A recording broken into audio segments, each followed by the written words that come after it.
Hello, मी doctor Rutuja. Actually मला वाटलं नव्हतं की या विषयावर मी व्हिडिओ बनवेन, पण आज जे पेशंट आले होते त्यांच्या मनातले प्रश्न आणि त्यांच्या मनातली भीती बघता मला हा व्हिडिओ बनवावा असा वाटला.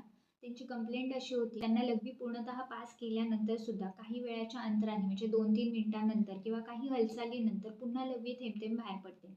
तर हा एक आजार नाही आहे, हे एक लक्षण आहे ज्याला आपण मेडिकल टर्ममध्ये पोस्ट मॅच्युरेशन ड्रिबल म्हणतो किंवा पोस्ट व्हॉइड ड्रिबल म्हणतो. आता यामागची कारणं काय आहेत? तर पहिलं कारण म्हणजे मसल विकनेस असेल तर म्हणजे तुमचे पेल्विक फ्लोअरचे जे मसल म्हणजे ओटीपोटाचे जे स्नायू असतात त्यांना विकनेस असेल तर हे लक्षण दिसून येईल. दुसरी गोष्ट आहे प्रोस्टेट इनलॅर्जमेंट. पुरुषांमध्ये जी प्रोस्टेट नावाची ग्रंथी असते ती वयानुसार थोडी आकाराने वाढत जाते आणि त्याचा दबाव मूत्रमार्गावर निर्माण होतो, त्यामुळे हे लक्षण दिसून येतं. तिसरं गोष्ट आहे युरेथ्रल स्ट्रिक्चर्स म्हणजे तुमचा मूत्रमार्ग आहे त्याला कोणत्याही प्रकारचे इन्फेक्शन असेल किंवा इंजुरी असेल तर जे मूत्रमार्गाचे स्नायू असतात ते अरुंद किंवा आकुंचन पावलेले असतात, त्यामुळे होऊ शकतं.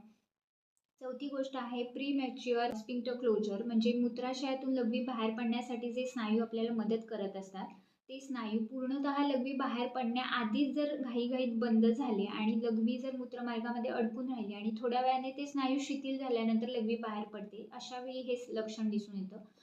पाचवी गोष्ट आहे UTI म्हणजे युरिनरी ट्रॅक इन्फेक्शन असेल तर. आणि सहावी गोष्ट आहे न्यूरोलॉजिकल इश्यू म्हणजे कोणत्याही प्रकारचे न्यूरोलॉजिकल इश्यू किंवा आजार असतील तर त्यामध्ये मूत्रमार्गाचे जे स्नायू असतील किंवा मूत्रमार्गाकडे येणाऱ्या ज्या नसा असतील त्या कमकुवत असतील तर अशा वेळी हे सिम्पटम दिसून येतात. तर यामध्ये कोणते पथ्य पाळायला हवेत, कोणते एक्सरसाइज करायला पाहिजे ते आपण बघूया.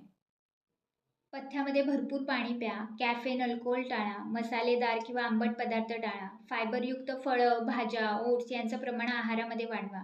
विहारामध्ये शक्यतो बसून लघवी करा म्हणजे मूत्राशय पूर्णपणे रिकामं होतं, पेल्विक मसल थोडे रिलॅक्स होतात. डबल व्हॉइडिंग टेक्निक वापरा म्हणजे लघवी करून झाल्यावर 20 ते 30 सेकंद थांबा, पुन्हा एकदा लघवी करण्याचा प्रयत्न करा. युरिन फार काळ होल्ड करून ठेवू नका. योगासनं किंवा प्राणायाम करा. पेल्विक फ्लोअर एक्सरसाइज करा म्हणजे पेल्विक फ्लोअर मसल ज्याला आपण मूत्राशयातून लघवी बाहेर सोडणारे जे स्नायू असतात ते स्क्वीज करा. 3 ते 5 सेकंद होल्ड करा, रिलॅक्स करा आणि हे दिवसातून 3 ते 5 वेळा रिपीट करा. युरेथ्रल मसाज करू शकता, यामुळे सुद्धा तुम्हाला यातून आराम मिळेल.